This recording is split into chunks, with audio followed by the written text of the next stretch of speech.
বাবা জলসুকা বাজারে বিশাল বড় টেলিভিশনের পর্দায় নাটক দেখে, আর মা চৌকের পানি ফেলাইয়া আল্লাহর দরবারে আহাজারি করে, আল্লাহ হসপিটালে নিও না। এরকম আসেনি না? নাই মোরগ সৎকা করে, শ্বশুর শাশুড়ির কাছে ক্ষমা প্রার্থনা করে, 3 ঘন্টা 4 ঘন্টা 5 ঘন্টা পর্যন্ত বেদনায় কাতর হয়ে ছেঁড়া মলিন হয়ে যায়।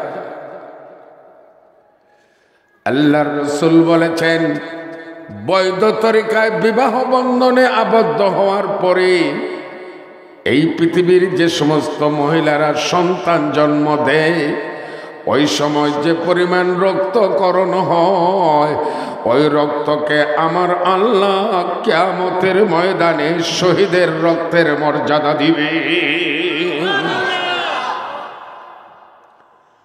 জলসুকার মুসলমান মধ্যে মধ্যে দেখবেন এমনও হয়, এমন হতভাগা সন্তান মায়ের পেট থেকে বের হয়েছে আর মা দুনিয়ার থেকে বিদায় নিয়ে গেছে। হয় না? আরো জোরে। সন্তান পৃথিবীতে এসেছে, মা বিদায় নিয়ে চলে গিয়েছে, সন্তান কোনোদিন মার উজ্জ্বল চেহারা দেখার সুযোগ পায় নাই। আল্লাহর নবী বলেছেন, ডেলিভারি রোগে আক্রান্ত হয়ে কোনো মহিলা যদি দুনিয়ার থেকে বিদায় নিয়ে চলে যায়, আল্লাহ রব্বুল আলামিন কিয়ামতের ময়দানে ওই মহিলাকে শহীদের মর্যাদা দান করবে। ওরা কি শহীদ? বুঝে থাকলে বলুন, এই ডেলিভারির কষ্টের মধ্যে বাবার কোনো কষ্ট হয়? সমুদয় কষ্টটা কার? গর্ভধারণী মায়ের। এই জন্য আল্লাহর রাসূল 2 নম্বর হকের কথা বলছেন, তোমার মা। ঠিক না বেটি? 3 নম্বরের কষ্ট, সন্তান যখন ভূমিষ্ঠ হলো, দুধ পান করানোর দায়িত্ব, গোসল করানোর দায়িত্ব, তেল মাখানোর দায়িত্ব, প্রস্রাব পায়খানা পরিষ্কার করার দায়িত্ব। বুঝে থাকলে বলেন, মার না বাবা? আমার প্রাণের ভাইয়েরা আর বাবারা, আমরা যখন শিশু ছিলাম, রাত 3টা 4টায় হঠাৎ করে চিৎকার করে কান্না দিয়েছি। মা কোনোদিন রাগ করে নাই, 2 গালে চুমা দিয়া মার স্তনটা আমাদের মুখের মধ্যে লাগাইয়া দিয়েছে। আমরা টেনে টেনে মায়ের দুধ পান করেছি। কথা ঠিক না বেটি? আমার প্রাণের ভাইয়েরা আর বাবারা, এই যে একটা সন্তানের পরিচর্যা, মারাত্মক কঠিন কাজ। কথা ঠিক না বেটি? ঠিক মতো গোসল, ঠিক মতো তেল মাখানো, ঠিক মতো খাবারের ব্যবস্থা করে দেওয়া, এই কষ্টের মধ্যে বাবার কোনো অংশ নাই। এই কষ্টটা হলো একমাত্র গর্ভধারণী মায়ের। ঠিক না বেটি? আরব মরুভূমি এলাকায় একজন লোক, তার বিদ্যা মা এত বিদ্যা, সোজা হয়ে দাঁড়াতে পারে না, চামড়াগুলি ডিল হয়ে গেছে। কি হয়ে গেছে? ডিল। মায়ের তামান্না, বাবারে তুই কি আমারে হজ করাইবে না? ছেলেও গরিব, যানবাহনে মক্কায় যাওয়ার মতন সামর্থ্য নেই। আবার বিদ্যা মায়ের মনের বাসনা পূরণ করবে, এটাও তার চিন্তা আছে। এই যুবক ছেলে একটা দোলনা তৈরি করলো। কি তৈরি করলো? দোলনা, যেটার মধ্যে শিশু বাচ্চাকে রাখে। এটা একটু সাইজে বড়। দোলনার মধ্যে তোলা দিয়া সুন্দর করে সিস্টেম করে আমার পানের ভাইয়েরা আর বাবারা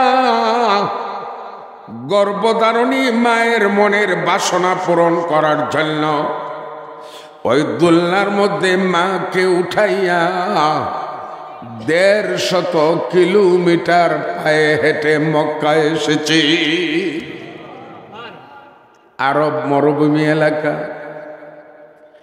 আয়েশা বাইতুল্লাহ তাওয়াফ করতেছে, লাব্বাইক লাব্বাইক বলে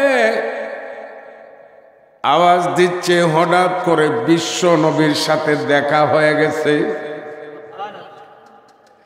যুবক আল্লাহর রসুলকে ডাক দেয়া বলে, ইয়া রাসূলুল্লাহ, ইয়া হাবিবাল্লাহ, 150 কিলোমিটার দূর থেকে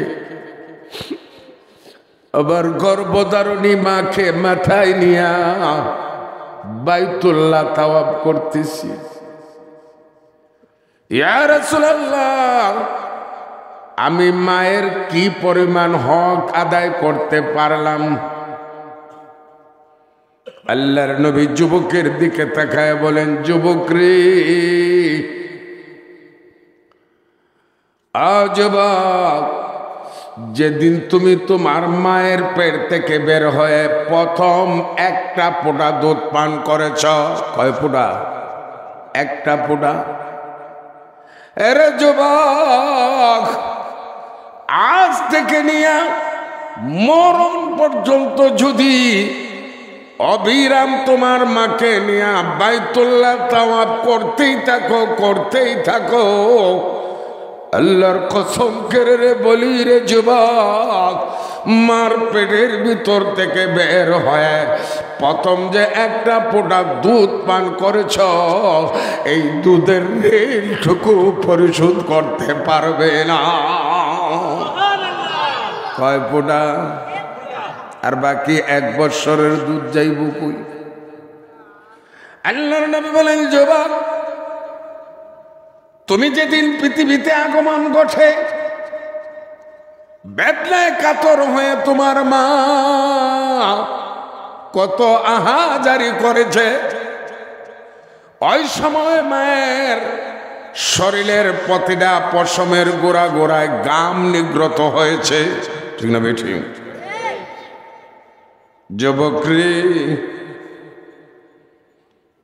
একটা পশমের গোড়ার গাম, একটা পশমের গোড়ায় যে পরিমাণ গাম নিগ্রত হয়েছে, ওই পরিমাণ গামের ঋণ সারা জীবন মাকে মাথায় বহন করলেও এই পরিমাণ গামের ঋণ পরিশোধ করতে পারবে না।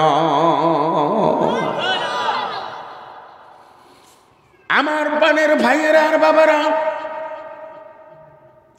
বিশ্ব নবী রাহমাতুল আলামিন বলেছেন, সালাসাতু দাওয়াতিন মুস্তাজাবাতুন লা শাক্কা ফিহিন্না। 3 দল মানুষ যখন আল্লাহর দরবারে ফরিয়াদ করে, বুলেটের গুলি মিস হতে পারে, কামানের গুলি মিস হতে পারে, ওই 3 দল মানুষের মুনাজাত আল্লাহর দরবারে মিস হতে পারে না। কয় দল? কয় দল? 1 নম্বর হলো দাওয়াতুল মাজলুম। অন্যায়ভাবে যদি কেউ কারো উপর জুলুম করে, এরকম আছে না নাই? শক্তিশালীগুলি দুর্বলের প্রতি জুলুম করে, অন্যায়ভাবে যদি কেউ প্রতি কেউ জুলুম করে, যে জুলুম করে তার নাম হাদিসের ভাষায় জালিম, আর যার উপর অন্যায়ভাবে অত্যাচার করলো তাকে বলা হয় মজলুম।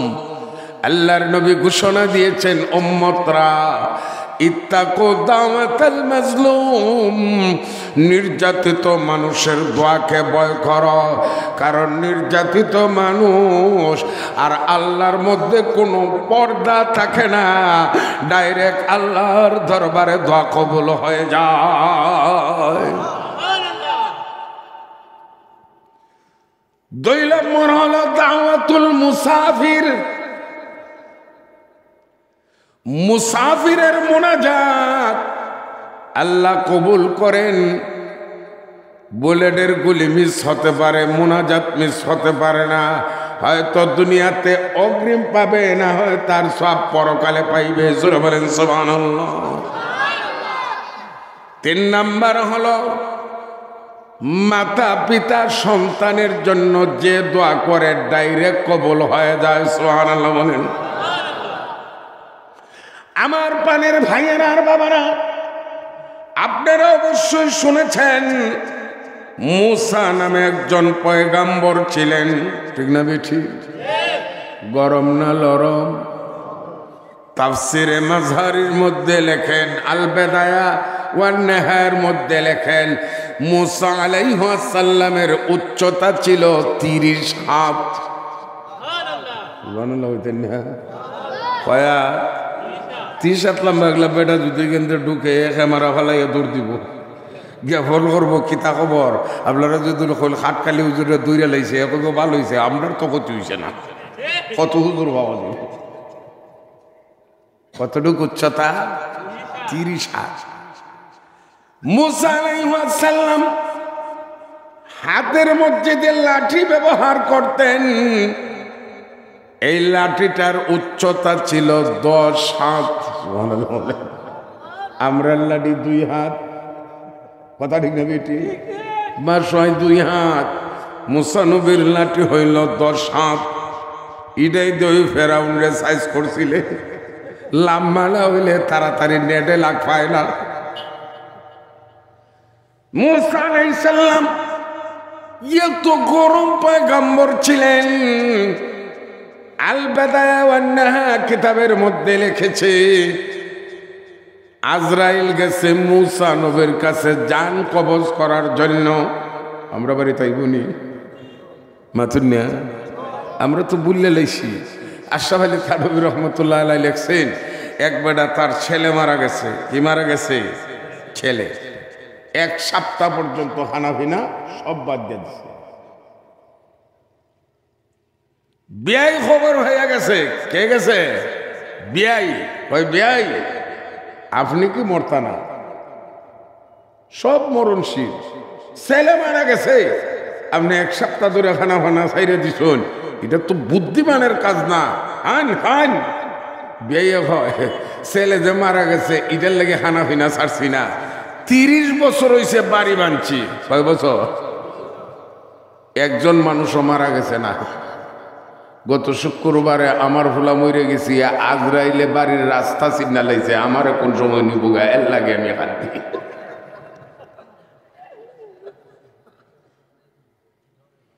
আজরাইল মুসা পয়গম্বরের কাছে গেছে। উচ্চতা কয় হাত? 30 হাত। বসে রয়েছেন। মুসা নবী বড় বড় চোখ দিয়া আজরাইলের দিকে তাকায়া বলেন, মান আনতা, তুমি কে?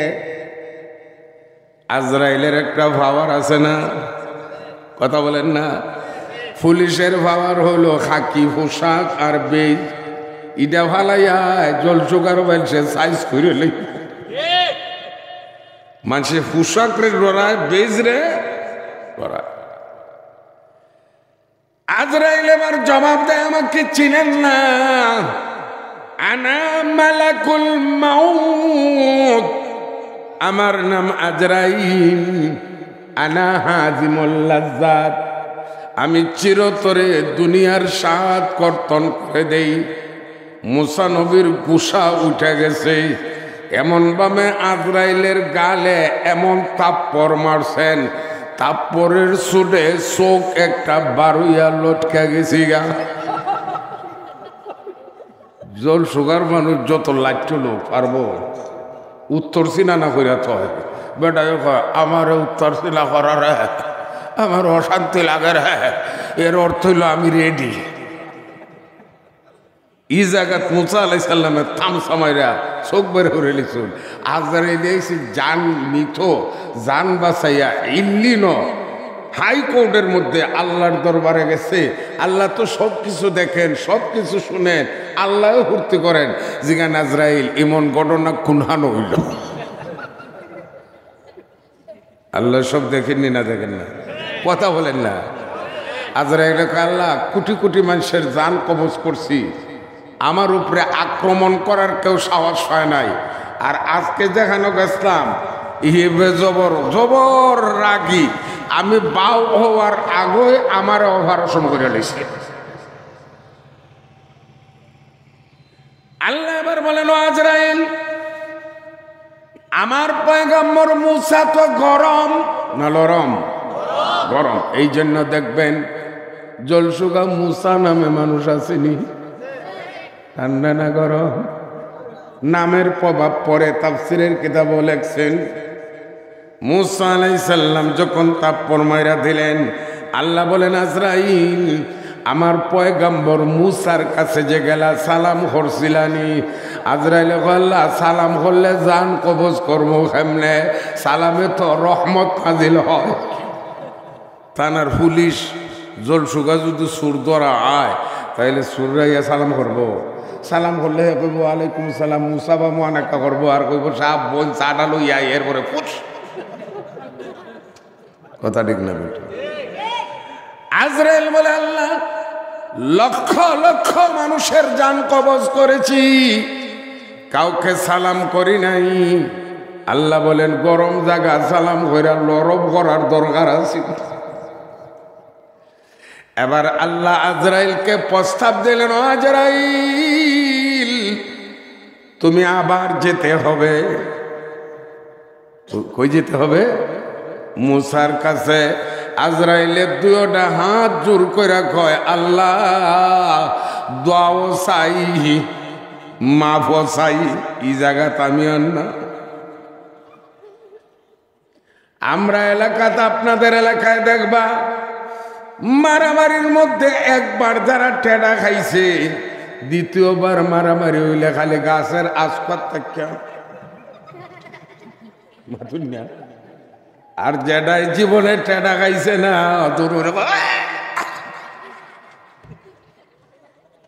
কথা ঠিক না বেঠি আজরাইলে তাপ্পর গাইছে 30 লম্বা বেড়ার চোখ বাইরু লুটকে গেছি গা আল্লাহ বলেন হে আজরাইল আমি তোমাকে সুস্থ করে দিচ্ছি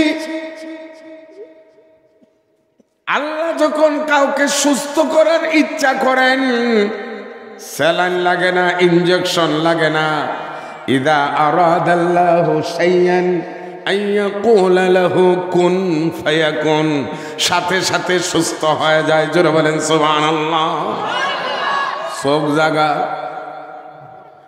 আল্লাহ বলেন আজরাইল এখন যাইতে হবে আজরাইল মাফ চাই দোয়াও চাই এখানে আর যাব না আল্লাহ বলেন আজরাইল এখন জান কবজ করার জন্য যাইবা না একটা সুসংবাদ নিয়ে যাইবা সুবহানাল্লাহ বলেন কি সংবাদ আজরাইল কয় আল্লাহ আগে আমারে শুনাইন